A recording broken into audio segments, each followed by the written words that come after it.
गुरु प्यारी सात संगत जी, राधा स्वामी जी, एक बार फिर से स्वागत है आपका मेरे इस YouTube चैनल पे।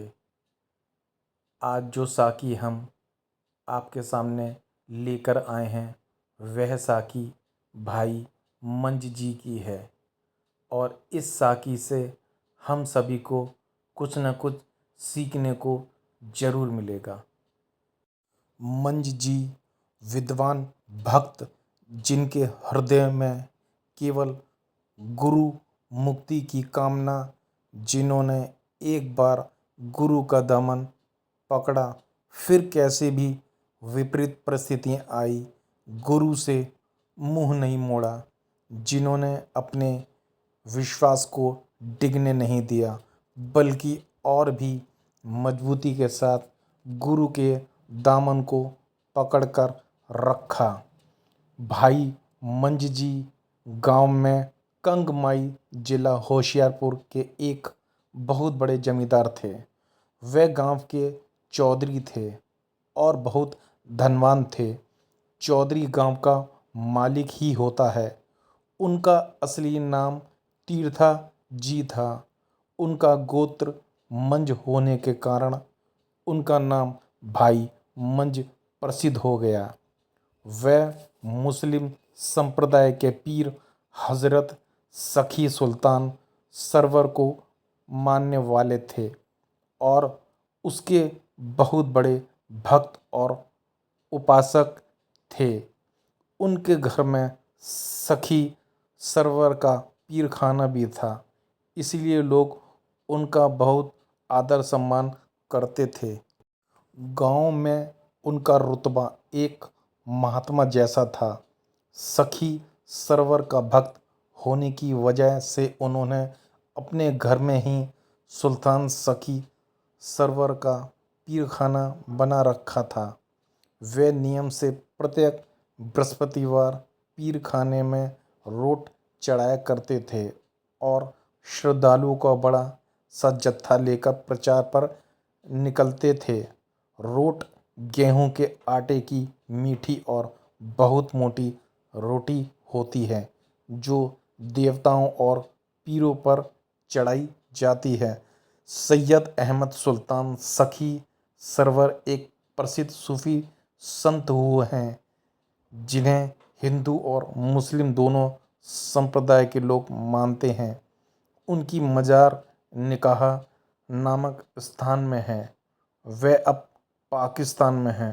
वह हर एक साल सखी सरवर की दरगाह की यात्रा पर चौकी लेकर जाते थे, पर इससे उन्हें आध्यात्मिक संतुष्टि और शांति हासिल नहीं हुई।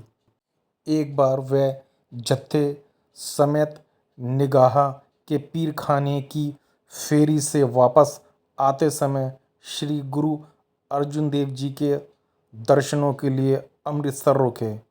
उन्होंने श्री गुरु अर्जुन देव जी महाराज का सत्संग सुना। सत्संग में जब समझ आ गई, रूह साफ थी, कामिल मुर्शद को पहचान गई, जिसकी तलाश थी वह मिल गया।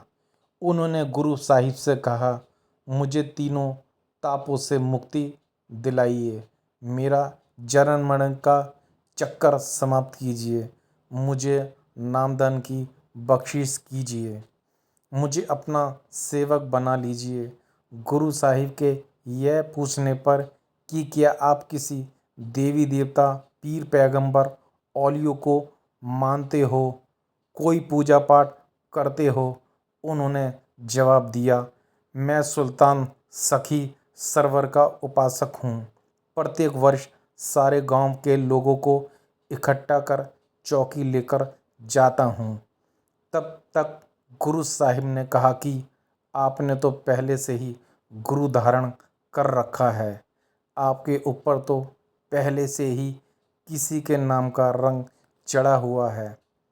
एक नाम पर दूसरे नाम का रंग नहीं चढ़ता।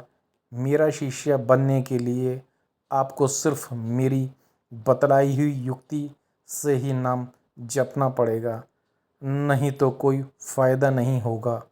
मेरा शिष्य बनने के लिए आपको उस मत का त्याग करना पड़ेगा जो मेरे मत से उलट है।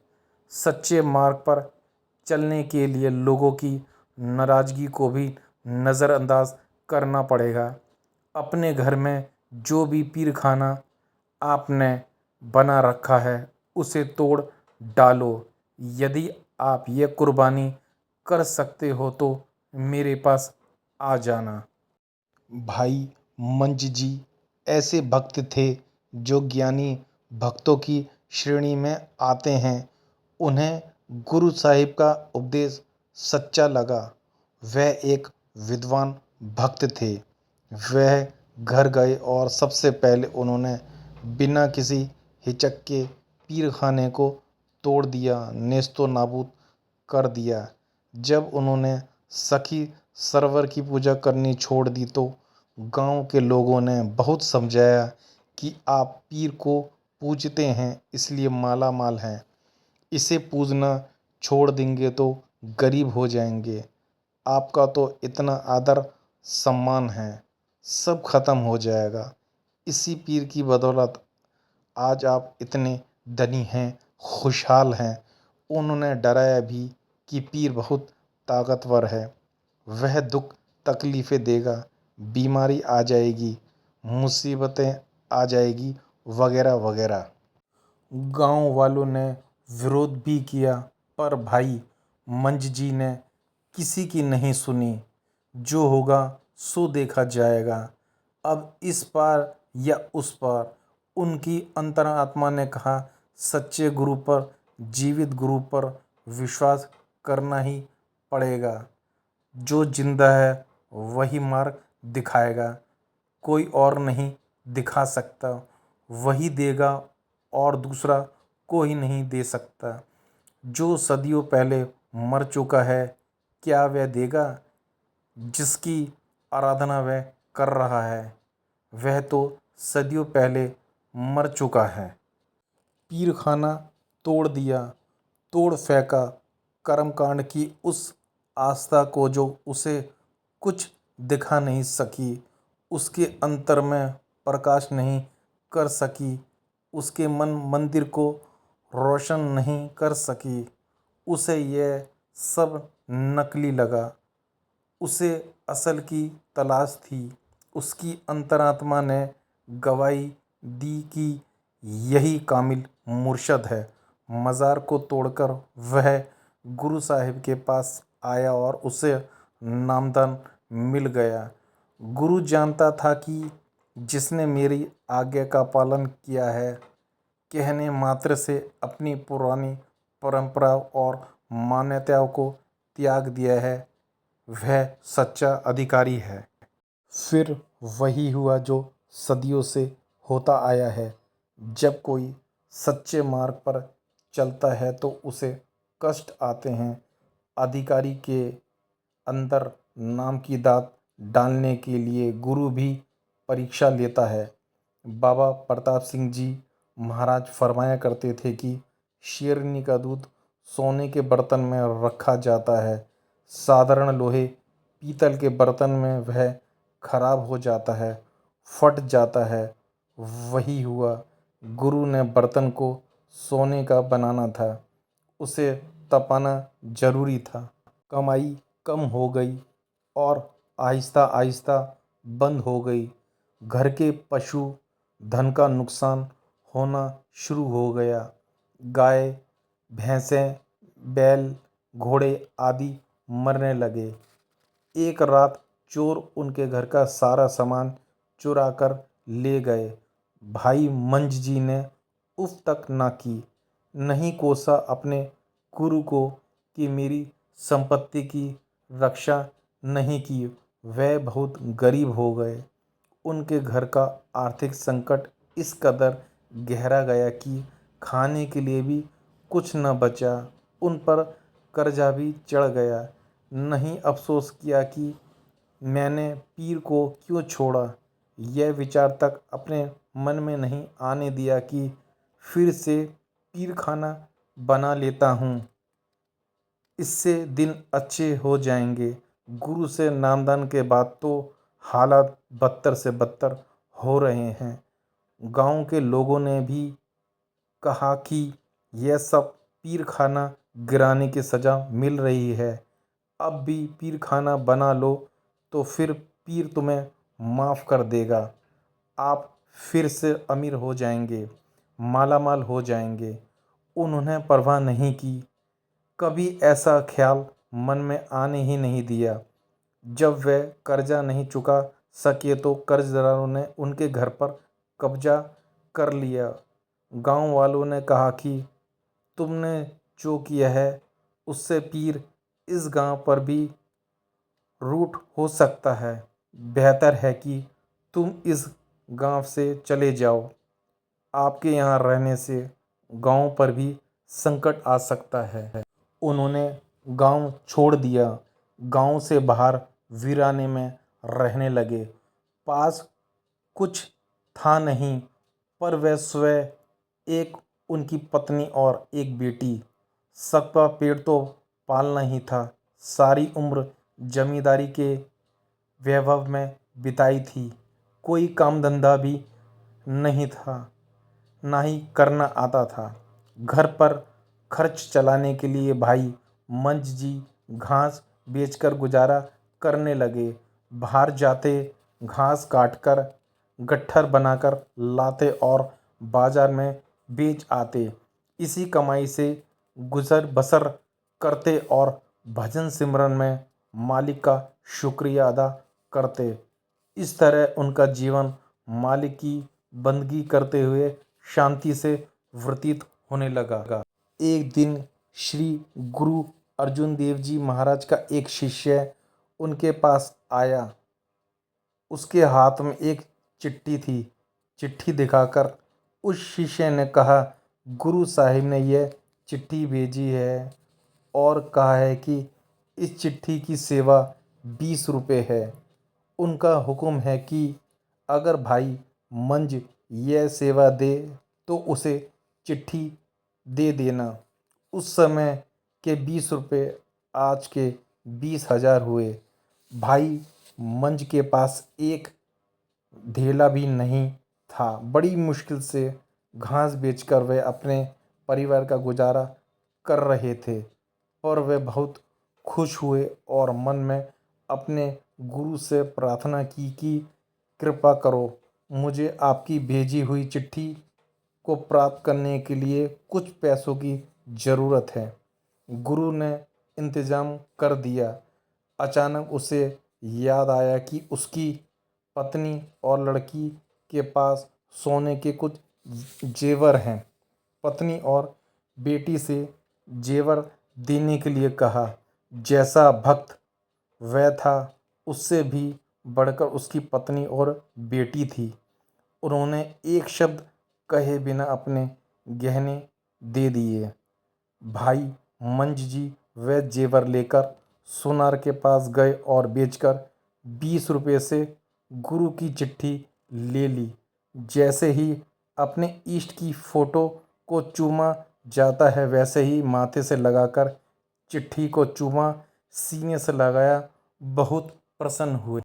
इसी तरह कुछ अरसा बीत गया। उनका समय शांति से भजन बंदगी में बीतने लगा। कभी मालिक से शिकवा शिकायत नहीं की। भाड़े में रहते थे। अब एक दिन फिर गुरु साहिब ने उन्हें दूसरी चिट्ठी भेजी। जो लाया था उससे कहा कि गुरु साहिब का हुक्म है कि इस चिट्ठी की सेवा 25 रुपये लेकर यह चिट्ठी देनी है। अब तो जेवर भी नहीं बचे थे। पैसों के लिए इंतजाम का कोई स्रोत नहीं बचा था। बहुत सोचा कि क्या किया जाए। फिर अचानक याद आया कि जब वह गांव का चौधरी था तो एक धनवान आदमी ने उसकी बेटी का रिश्ता मांगा था, लेकिन उन्होंने यह कहकर इनकार कर दिया था कि यह रिश्ता हमारे मुकाबले का नहीं है। आप हमारे जैसे रख रखाव और रसूल वाले धनी नहीं हैं। खैर, भाई मंज ने अपनी पत्नी को भेजा और कहा कि उनसे जाकर कहो कि पुरानी बातों को भूल जाओ, हमें वह रिश्ता मंजूर है। आप बदले में हमें 25 रुपये दे दीजिए। वे तो चाहते ही थे, उन्होंने 25 रुपये दे दिए। भाई मंज जी की पत्नी रुपये लेकर आई। 25 रुपये देकर उन्होंने चिट्ठी को ले लिया। चिट्ठी पढ़कर वह बहुत खुश हुए। उनकी खुशी का ठिकाना नहीं था। फिर एक शिष्य के हाथ गुरु साहिब ने उन्हें संदेश भिजवाया कि सेवा करने के लिए तुरंत डेरे आ जाओ। भाई मंज जी उन शिष्यों में से थे जो किसी भी हालत में गुरु की आज्ञा का पालन करते थे। संदेश मिलते ही वे सब कुछ छोड़ छाड़कर परिवार समेत अमृतसर गुरु साहिब के दरबार में चले गए। वहाँ पहुँचे, गुरु साहिब के दर्शन किए। गुरु साहिब ने उन्हें वहाँ देखा, पर ना तो पूछा कौन हो, क्या हाल है, और ना ही उन्हें कुछ अहमियत दी, जैसे कुछ ही ना हो। कई लोग गुरु घर आकर भी आदर मान चाहते हैं, लेकिन भाई मन जी ने अपने मन में जरा भी इस बात को आने नहीं दिया। वे जानते थे कि गुरु साहिब ने उन्हें सेवा के लिए बुलाया है। वे वहाँ मन लगाकर सेवा करने लगे। वे गुरु साहिब के घोड़ों के लिए घास काटकर लाते, लंगर के लिए लकड़ियाँ लाते और बर्तन साफ करते। इस तरह प्रतिदिन सेवा करते हुए उनका समय बीतने लगा। एक दिन श्री गुरु अर्जुन देव जी महाराज ने अपने शिष्य से पूछा कि यहाँ भाई मंज आया था, साथ में कौन कौन है, वह क्या सेवा करता है, आदि आदि।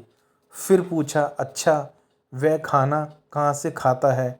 डेरे के शिष्यों ने बताया, जी वह लंगर से खाना खाता है। तब गुरु साहिब ने कहा, भाई यह कैसी सेवा है, यह सेवा ना हुई, मजदूरी हो गई। एक मजदूर दिन भर काम करता है और जो मजदूरी मिलती है उससे खाना खाता है, वह भी सेवा के बदले में खाना खा लेता है, उसे बचा क्या। सेवा तो इसलिए की जाती है कि परमार्थ के लिए कुछ कमाई इकट्ठी हो।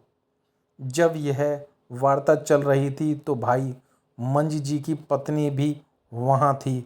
उसने यह सुना और जाकर भाई मंज जी को बताया कि गुरु साहिब के मुखारबिंद से आज इस तरह के वचन निकले। भाई मंज जी ने कहा कि गुरु साहिब ठीक कहते हैं, उनका कहना एकदम सही है। गुरु कभी गलत नहीं होता। उन्होंने अपने विवेक से निर्णय लिया और अब सुबह जल्दी उठकर जंगल चले जाते।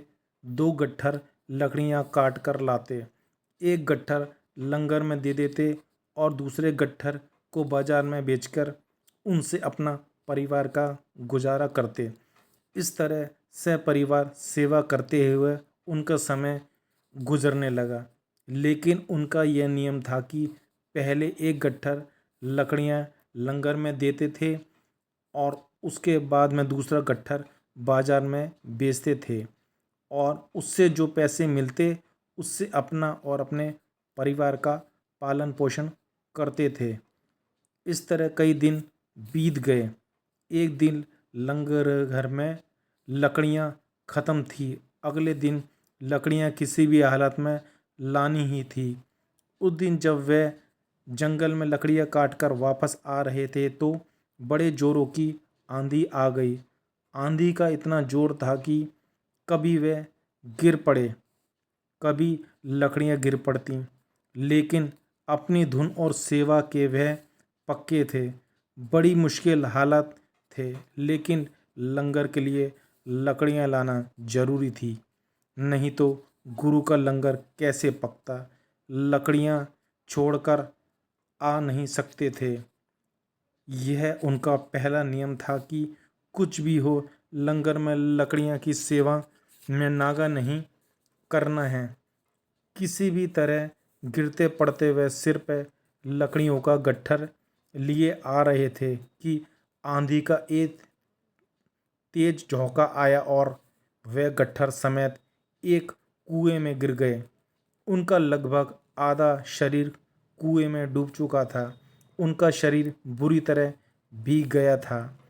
जब जरा भी उनकी परवाह न करते हुए उन्होंने लकड़ियों के गट्ठर को दोनों हाथों से पकड़कर अपने सिर पर टिकाए रखा ताकि लकड़ियां गीली न हो जाएं और लंगर का काम बिना किसी कठिनाई के चलता रहे। गुरु परमात्मा का रूप होता है, खुद परमात्मा होता है। उसे पल पल भर की खबर होती है। वह कभी भी शीशे से दूर नहीं होता है। इधर भाई मंज जी कुएं में गिरे, उधर श्री गुरु अर्जुन देव जी महाराज ने अचानक अपने सेवकों को हुक्म दिया, जल्दी से एक तख्ता और रस्सी लाओ।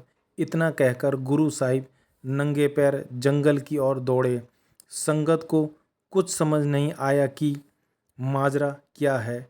शिष्यों ने भी जल्दी से एक लंबी सी रस्सी और तख्ता लिया और गुरु साहिब के साथ हो लिए। संगत भी पीछे पीछे दौड़ पड़ी। किसी की भी कुछ समझ में नहीं आया कि माजरा क्या है। गुरु साहिब तो जानी जान थे। उसी कुएं के पास पहुंच गए। संगत से कहा कि भाई मंज इस कुएं में गिर गए हैं, जल्दी से उसे बाहर निकालने का प्रबंध करो। अभी थोड़ी सी परीक्षा और बाकी थी। वहाँ गुरु साहिब ने एक शिष्य के कान में कुछ कहा। उस शिष्य ने गुरु साहिब को समझाए अनुसार भाई मंज जी से कहा, लकड़ियाँ फेंक दो, हम रस्सी के सहारे नीचे कुएं से तख्ता लटका रहे हैं, उसे पकड़कर बाहर आ जाओ, हम तुम्हें ऊपर खींच लेंगे। तख्ते को रस्सी से बांधकर कुएं में लटका दिया गया। भाई मंज जी ने लकड़ी फेंकने से इनकार कर दिया। उन्होंने कहा, पहले लकड़ियों को बाहर निकालो, इनकी लंगर में सख्त ज़रूरत है। अगर यह गीली हो गई तो जलेगी नहीं, तब गुरु साहिब का लंगर कैसे पकेगा। मैं बाद में बाहर निकलूँगा। शिष्य ने कहा, भाई आप अपनी दयनीय हालत को देखो, क्या मिला आपको, घर बार छोड़कर यहाँ आए। गुरु ने पूछा तक नहीं, उल्टा आपको सेवा करने के बावजूद अपने और परिवार के भोजन के लिए लकड़ियाँ बेचकर गुजारा करना पड़ा। आपको इतनी तकलीफ़ें झेलनी पड़ी, आप पर दया नहीं हुई। क्यों नहीं तुम सब कुछ छोड़कर अपने घर चले जाते। छोड़ो लकड़ियों को और पहले खुद बाहर निकलो, लकड़ियाँ तो बाद में भी निकल जाएंगी। भाई मंज जी कुएं के तल से चिल्लाए, आपकी हिम्मत कैसे हुई मेरे गुरु की शान के खिलाफ इस तरह के लफ्ज़ बोलने की। मैं अपने गुरु के खिलाफ एक शब्द भी सुनने को तैयार नहीं। मेरे लिए केवल एक ही दयालु है और वह है मेरा गुरु। गुरु के सिवाय और कोई दया करने वाला होता ही नहीं है। आगे से उनके प्रति इस तरह की मूर्खतापूर्ण बातें मत कहना, इससे मेरा मन दुखी होता है। पहले लकड़ियाँ निकालो क्योंकि यह लंगर के लिए ज़रूरी हैं। पहले लकड़ियाँ निकाली गईं, तब भाई मंज जी बाहर निकले। इस प्रकार भाई मंज जी गुरु द्वारा ली गई परीक्षा में पास हुए। बाहर निकलो तो श्री गुरु अर्जुन देव जी महाराज सामने खड़े थे। भाई मंज जी गुरु साहिब के चरणों में गिर पड़े। गुरु साहिब ने प्रसन्न होकर कहा, मुझे आप पर फ़क्र है, मांगिए जो कुछ भी मांगना है। यदि आप कहें तो मैं आपको त्रिलोकी का राज्य दे देता हूँ। भाई मंज जी ने कहा, मुझे सिर्फ मेरा सतगुरु चाहिए, मुझे उसके सिवाय दुनिया का कोई भी वस्तु भाती नहीं। आपने तो आध्यात्मिक आनंद मुझे बख्शा है, उसके सिवा मुझे किसी और चीज़ की आवश्यकता नहीं है। फिर उन्होंने गुरु साहिब से विनती की कि अब से आप किसी भी शिष्य की परीक्षा ना लें। कलयुगी जीव मोटी बुद्धि के हैं, वह गुरु की मौज को नहीं समझ सकेंगे। ऐसी परीक्षा लेने पर वह गुरु को छोड़कर भाग खड़े होंगे। भाई मंज जी ने हम जीवों की डगर आसान कर दी, नहीं तो कोई भी जीव इम्तिहान में पास नहीं होता। भाई मंज जी के सारे कपड़े गीले थे, वे पूरी तरह भीगे हुए थे।